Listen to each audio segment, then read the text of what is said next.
Welcome to ఎడికే. ఈ వీడియోలో black 3 గురించి డిస్కస్ చేద్దాం. ఇది బ్లాక్ 2, బ్లాక్ 1 కంటే కొంత డిఫరెంట్ టాపిక్ అనమాట. అయితే చాలా ఈజీ. ఆ రెండు బ్లాక్స్ కంటే ఇది చాలా ఈజీ. ఇందులో మనం ఏం డిస్కస్ చేస్తామంటే డ్రాఫ్టింగ్ ఫార్మల్ లెటర్స్ గురించి డిస్కస్ చేస్తాం. అలాగే reading a text using a map, chart, diagram, table, అలాగే transcoding information from non verbal to verbal. Okay, ఇది డిస్కస్ చేస్తాం. ఇది కొంత డిఫరెంట్గా ఉంటుంది. అయితే స్టూడెంట్స్ ఆ థర్డ్ యూనిట్లో కొన్ని పదాలు అసలు పూర్తిగా అర్థమే కావట్లేదు, ఇవి ఎలా రాయాలి ఏంటి అనేటువంటి చెప్పారనమాట.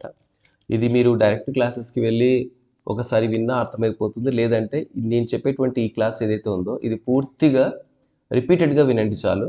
రిపీటెడ్గా వింటే మీకు ఈజీగా ఇది అర్థమైపోతుంది. ఓకే, ఏదేమైనా కానీ ఇది చాలా సింపుల్గా నేను చెప్పేస్తాను, ఒకసారి వినండి. ఇందులో first topic drafting formal letters discuss చేద్దాం. ఇందులో ఏం చదువుతామంటే పార్ట్స్ ఆఫ్ ద లెటర్ చదువుతాం, అలాగే layout of the formal letter, fully blocked, ఇవి టైప్స్ అనమాట. Fully blocked format, blocked format. ఆ తర్వాత లెటర్ రాసేటప్పుడు మన ఐడియాస్ ఎలా ఆర్గనైజ్ చేయాలి, ఇవన్నీ కూడా ఇందులో చూస్తాం. ఇందులో ఓరియంటేషన్ ఉంటుంది, ఇన్ఫర్మేషన్ ఉంటుంది, యాక్షన్ ఉంటుంది. ఓకే, ఇక లెటర్స్ ఆఫ్ కంప్లైంట్స్ ఉంటాయి, ఇవి చూస్తాం. అంటే చాలా కంప్లైంట్స్ మనం ఇస్తూ ఉంటాం, మున్సిపాలిటీకి కావచ్చు, కలెక్టరేట్కి కావచ్చు, మిగతా అఫీషియల్కి. సో అవన్నీ కూడా ఇందులో చూస్తాం అనమాట. ఇందులో చూడండి, క్వశ్చన్ ఇలా అడిగారు, what is a formal letter? Formal letter అంటే ఏంటి? Why do we write formal letters? థర్డ్ది, what is the difference between a traditional letter and an email? అయితే వాట్ ఈజ్ ఎ లెటర్ అంటే చూడండి, లెటర్ దేనికి రాస్తాం మనం? ఏదో ఒక పర్పస్తో రాస్తాం అనమాట. ఇక్కడ ఒక డెఫినేషన్ ఉంది, చూపిస్తాను. There are many reasons we write formal letters. We write them for work-related inquiries or business matters such as applications, inquiry or complaints. ఈ రోజుల్లో చాలా రకాలుగా లెటర్స్ రాస్తారు. అయితే ఎందుకోసం రాస్తామంటే అవి మన పర్పస్ని ఫుల్ఫిల్ చేసుకోవడానికి మనం ఉపయోగిస్తూ ఉంటాం. ఫార్మల్ సింపుల్గా చెప్తాను, ఫార్మల్ లెటర్ అంటే ఏంటి అంటే ఇట్ ఈస్ అఫీషియల్ లెటర్. ఆఫీసర్స్కి రాసేటువంటి లెటర్ని మనం ఫార్మల్ లెటర్ అంటాం. Why do we write formal letters means we write for our purpose. ఒక ప్రాబ్లమ్ని కానీ, ఒక ఎంక్వైరీ కోసం కానీ, కొంత ఇన్ఫర్మేషన్ తీసుకోవడం కోసం కానీ ఈ లెటర్స్ని రాస్తాం. ఇది సెకండ్ దానికి answer. We write to get some information. We write letters to give information, to take information. What is the difference traditional letter and an email? Traditional letter is written on the paper. Traditional letter అంటే మనం pen paper తీసుకొని రాసి post చేసేది. అయితే ఇప్పుడు email ఎలా ఉంది? Email just కంప్యూటర్లో ఎలక్ట్రానిక్ పేపర్ ఉంటుంది, వైట్ పేపర్, దాంట్లోనే రాసేసి మనం దాన్ని పంపించేస్తాం. అంటే ఇలా రాసేది ఏంటంటే ఎలక్ట్రానిక్ ఈమెయిల్ అనమాట. ఇక్కడ పార్ట్స్ ఆఫ్ ఫార్మల్ లెటర్ గురించి చూద్దాం. ఇందులో ఏమేమి పార్ట్స్ ఉంటాయంటే ఫస్ట్ యువర్ అడ్రస్ ఉంటుంది, డేట్ ఉంటుంది, అడ్రస్ ఆఫ్ ది రిసిపియంట్ ఉంటుంది, సాల్యుటేషన్ ఉంటుంది, సబ్జెక్ట్ లైన్, తర్వాత body of the letter, subscription or closing అనమాట. ఈ 7 పార్ట్స్ ఉంటాయి. ప్రతి లెటర్లో కూడా ఈ 7 పార్ట్స్ తప్పనిసరిగా ఉండాల్సిందే అనమాట. ఇప్పుడు ఒక్కొక్క దాంట్లో ఏమేమి ఉంటాయి చూద్దాం.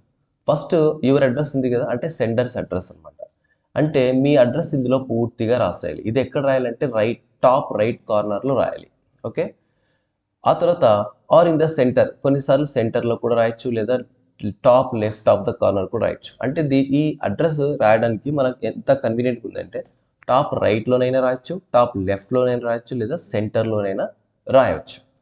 It should contain your postal address. ఇది పూర్తిగా మీ పోస్టల్ అడ్రస్, మీ ఫోన్ నెంబర్ అంతా కూడా కలిగి ఉండాలి.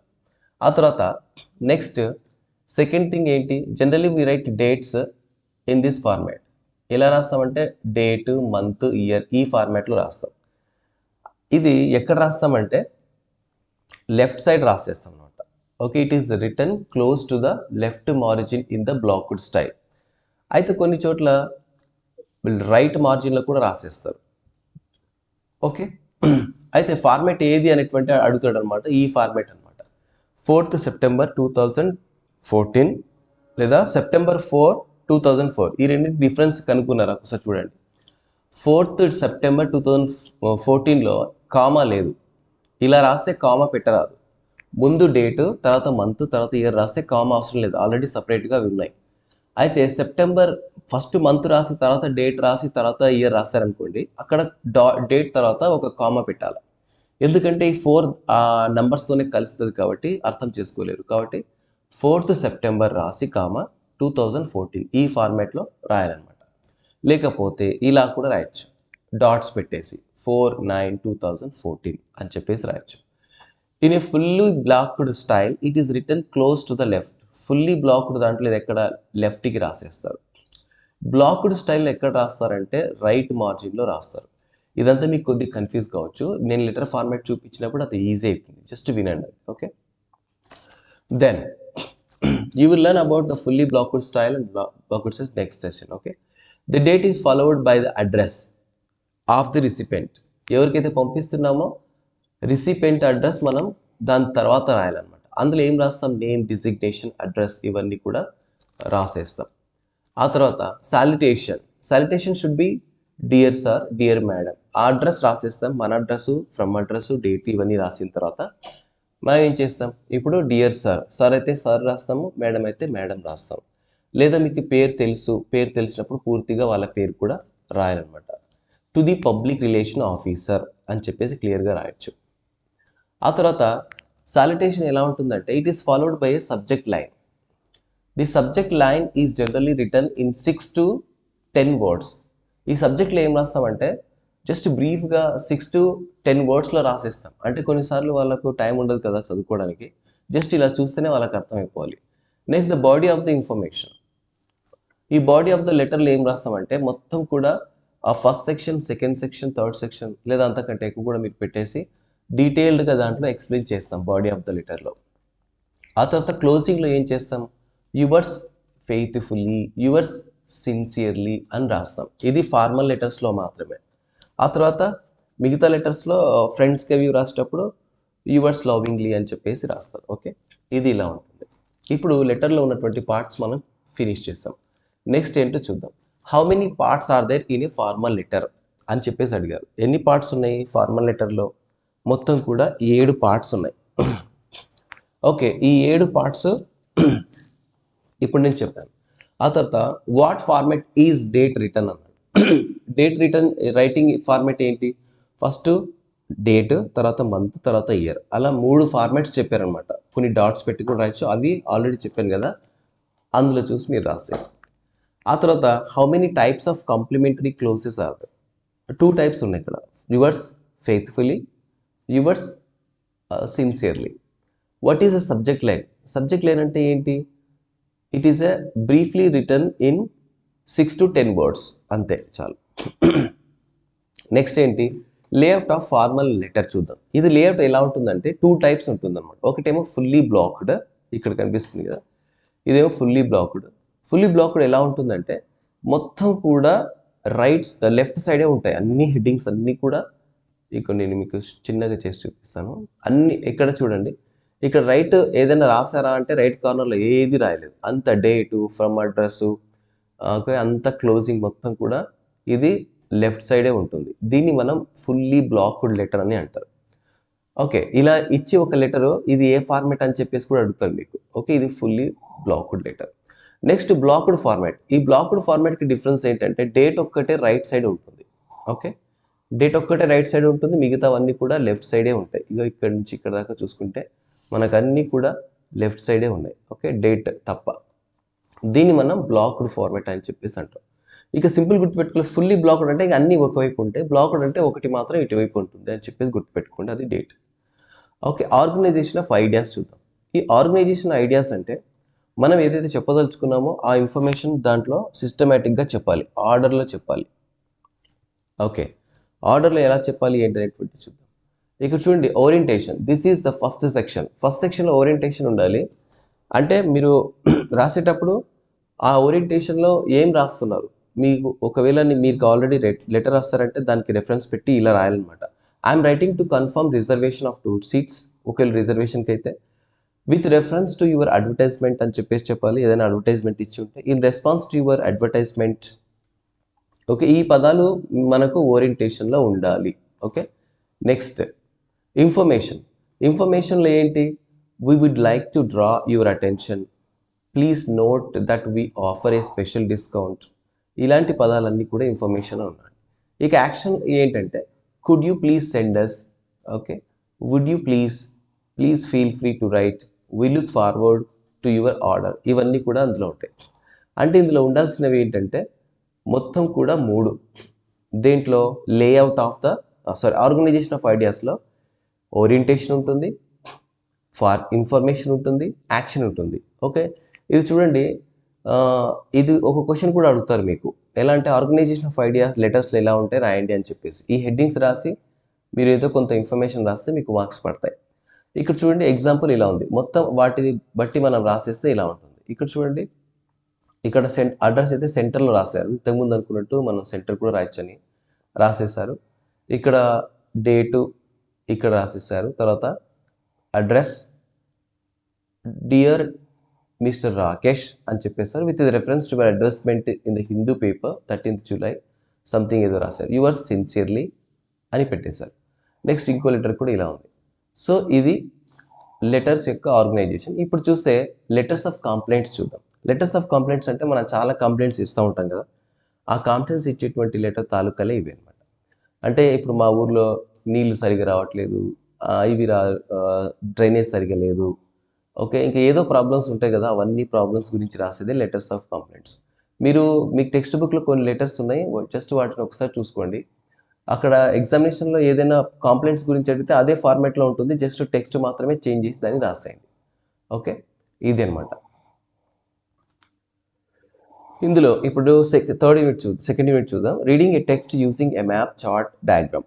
ఓకే, ఇది ఎలా చేస్తాం చూద్దాం. ఇక్కడ ఇందులో ఏమేమి చదువుతామంటే different kinds of non verbal representations చూస్తాం, interpretation of non verbal devices చూస్తాం. ఇది ఎలా కంప్లీట్ చేస్తామంటే map 1, map 2, graph 1, graph 2, tables, వీటి సహాయంతో వీటిని క్లియర్గా చేస్తాం. అలాగే బార్ చార్ట్స్ కూడా ఇందులో తీసుకుంటాం. అసలు ఇవి చేసేటువంటి ఉద్దేశం ఏంటి, మనం ఎందుకు చేయాలి ఇలా అంటే, చాలాసార్లు ఇన్ఫర్మేషన్ మనకు డైరెక్ట్గా మనకు రెడీమేడ్గా రాసి ఇవ్వరు, ఏదో టేబుల్లోనో చార్ట్లోనో ఉంటుంది, వాటిని బట్టి మనం అర్థం చేసుకోవాల్సి ఉంటుంది. అయితే ఇక్కడ ఇలా ఇచ్చారు, ఒక చార్ట్ ఇలా ఇచ్చారు, బార్ చార్ట్. ఇది first truck, second truck, third truck, fourth truck ఇచ్చారు. ఆయిల్ ఇక్కడ చూసే సైడ్కి ఆయిల్, షుగర్, వీట్ అని ఉందన్నమాట.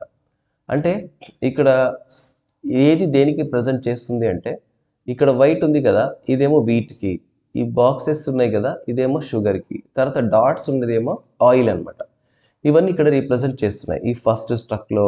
ఇక్కడ చూడండి, ఇవన్నీ ఉన్నాయి. ఫస్ట్ ట్రక్ ఆయిల్ ఎన్ని 20 క్యాన్స్ అనుకుందాం, లేకపోతే ఇక్కడ ఫస్ట్ ట్రక్లో షుగర్ ఎంత ఉంది అంటే 30 బ్యాగ్స్ ఉన్నాయి. ఆ తర్వాత ఆయిల్ ఎన్ని లీటర్స్ ఉన్నాయి అంటే 45 లీటర్స్ ఉన్నాయి అని చెప్పేసి మనం ఇదంతా ఈ బాక్స్ గురించి ఫస్ట్ ట్రక్ గురించి అనాలిసిస్ చేసాం. ఇలా అన్నీ కూడా ఒకటి తర్వాత ఒకటి అనమాట. దీన్ని రిప్రజెంటేషన్ తీసుకొని మనం ఇక్కడ దీన్ని అర్థం చేసుకోవాల్సి ఉంటుంది. ఓకే, తర్వాత ఇక్కడ మీకు ఎలా ఉంటుంది అంటే క్వశ్చన్స్ చూద్దాం. You might have stated the following points.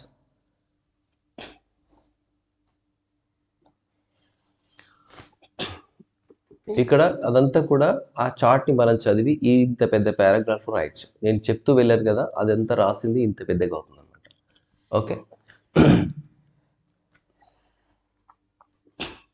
ఇక్కడ different kinds of non verbal representations అని ఉంది. వీటిని చూద్దాం ఏమేమి ఉంటాయి. ఆల్రెడీ మనం చెప్పుకున్నాం కదా, ఇక్కడ మ్యాప్స్ ఉంటాయి, graphs, bar charts, tables, flow charts, pie charts, T diagrams. Okay, వీటిని ఒక్కొక్కటి చూద్దాం. ఇప్పుడు ఇది మ్యాప్ చూడండి. అంటే మీరు పలానా చోట ఉన్నారు, ఇక్కడ ఉన్నారు, మీరు ఇక్కడ నుంచి ఒక పాండ్, ఒక కొలను ఉంది, అక్కడికి రీచ్ కావాలి. ఓకే, ఇది ఒక మ్యాప్.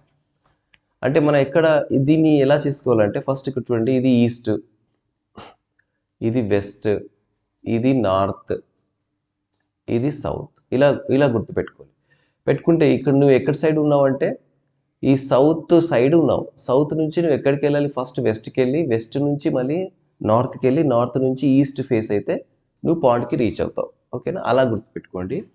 ఇప్పుడు నెక్స్ట్ చూద్దాం. ఇప్పుడు ఇంకొకటి పై చార్ట్ ఇచ్చారు. ఈ పై చార్ట్లో ఏముంది అంటే pie chart showing the percentage of students in the class in different ranges అనమాట. డిఫరెంట్ రేంజెస్లో స్టూడెంట్స్ యొక్క పర్సంటేజ్ ఎలా ఉంది అని చెప్పేసి అని ఇచ్చారు ఇక్కడ. ఓకే, ఇక్కడ చూడండి ఫస్ట్ ఈ సెక్షన్లో 80 to 90% ఇచ్చారు. తర్వాత 70 to 80, 50 to 70, 40 to 50 ఇచ్చారు. ఇది ఏది దేనికి రిప్రజెంట్ అవుతుంది అనేటువంటిది ఇక్కడ క్లియర్గా ఇవ్వలేదు.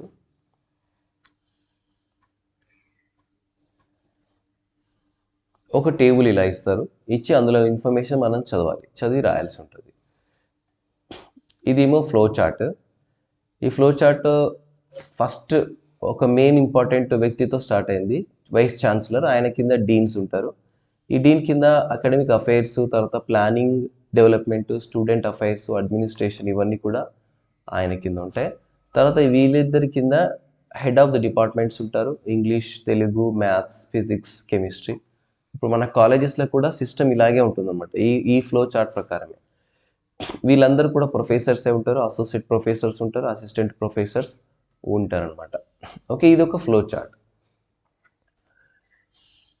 ఇప్పుడు చూడండి ఇంటర్ప్రిటేషన్. ఇప్పుడు మ్యాప్స్ చూసాం కదా, ఇప్పుడు ఇంటర్ప్రిటేషన్ ఎలా చేయాలి చూద్దాం.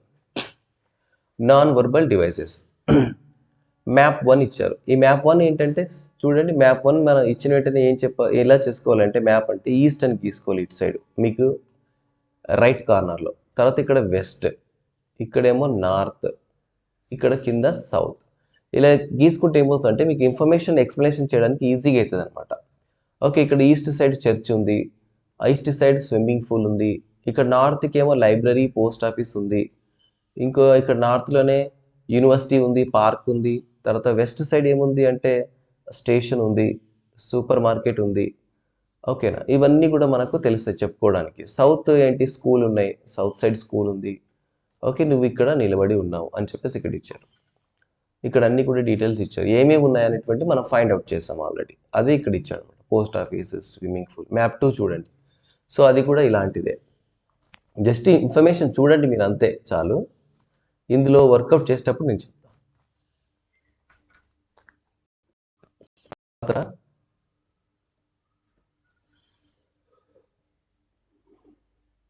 ఇప్పుడు ఇక్కడ ఇచ్చినటువంటి మ్యాప్ని ఇంత పెద్దగా డీటెయిల్డ్గా రాయాలి. ఓకే, దాన్ని ఎక్స్ప్లెయిన్ చేస్తూ పోతే అయిపోయింది. ఈ టేబుల్ ఇచ్చారు, ఈ టేబుల్ని ఎక్స్ప్లెయిన్ చేస్తూ రాయాలన్నమాట. ఏంటి, ఫస్ట్ 1961లో ఇలా ఇచ్చారు, 71, 85, 87.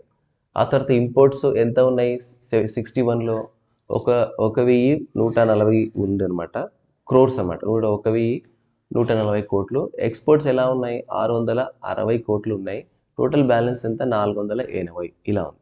1960కి వచ్చేపాటికి, 71కి వచ్చేపాటికి ఇది ఏమైంది, 1140 నుంచి 1634 ఇంపోర్ట్స్ పెరిగినాయి. అలాగే ఎక్స్పోర్ట్స్ కూడా పెరిగినాయి, 600 నుంచి 1500కి పెరిగినాయి. మైనస్ ఎంత, 99 అనమాట. 85కి వచ్చేపాటికి ఇంకా భారీగా పెరిగాయి, 1700కి పెరిగాయి. ఇది కూడా ఎలా పెరిగింది, 1100కి, ఆ తర్వాత 20,000, తర్వాత 12,000 ఇలా పెరిగిందనమాట. మొత్తం కూడా ఇక్కడ బ్యాలెన్స్ ఇలా ఉంది. ఇలా అంతా అర్థం చేసుకోవాలి. దీన్ని మనం సింపుల్గా చూడండి, ఈ టేబుల్లో ఉన్న డేటాను, ఈ టేబుల్ ఉంది కదా, ఇది తీసేసి వరుసగా రాసుకుంటూ పోతే అయిపోయింది. ఓకే, జస్ట్ పారాగ్రాఫ్ ఫార్మేట్లో మీరు రాసుకుంటూ వెళ్తే అయిపోయింది అనమాట. ఓకే, సెల్ఫ్ కంప్యూటర్స్ గురించి టేబుల్స్ ఇచ్చారు. ఆ తర్వాత చార్ట్స్ ఎలా ఇంటర్ప్రిటేషన్ ఇవ్వాలంటే ఒక చార్ట్ ఇస్తారు, ఈ చార్ట్ గురించి మీకు ఇక్కడ ఇన్ఫర్మేషన్ ఉంటుంది, దాన్ని మీరు ఇక్కడ పారాగ్రాఫ్లో రాసేస్తూ వెళ్ళాలి. ఇక్కడ అన్నీ కూడా పారాగ్రాఫ్లోకి మార్చేశారనమాట. గ్రాఫ్ ఇస్తే దాన్ని పారాగ్రాఫ్లో ఫ్లో చార్ట్ ఇచ్చారు. ఇలా ఏం చేస్తారంటే పేపర్ నోటిఫికేషన్ ఇచ్చారు. Okay, paper notification will be released, then after candidates should respond and scrutiny applications will be there. In the fourth section, the selection of the eligibility candidates for the exam will be displayed. Conduct of examination will happen after that, and valuation of script will take place, and after that awarding the ranks. ఇలా ఒకటి తర్వాత ఒకటి ఇదే చార్ట్ని మీరు explain చేసుకుంటూ ఒక పారాగ్రాఫ్గా రాస్తే గిట్లా అయిపోతుంది అనమాట, అంతే. ఓకే, ఇది పూర్తిగా చాలా సింపుల్ అనమాట. నెక్స్ట్ లాస్ట్ చూడండి, transcoding information from non verbal to verbal. Okay, ఎలా ట్రాన్స్పోర్ట్ చేయాలి నాన్ వర్బల్ టు అంటే ఇందాక చెప్పినటువంటిదే ఇది అనమాట.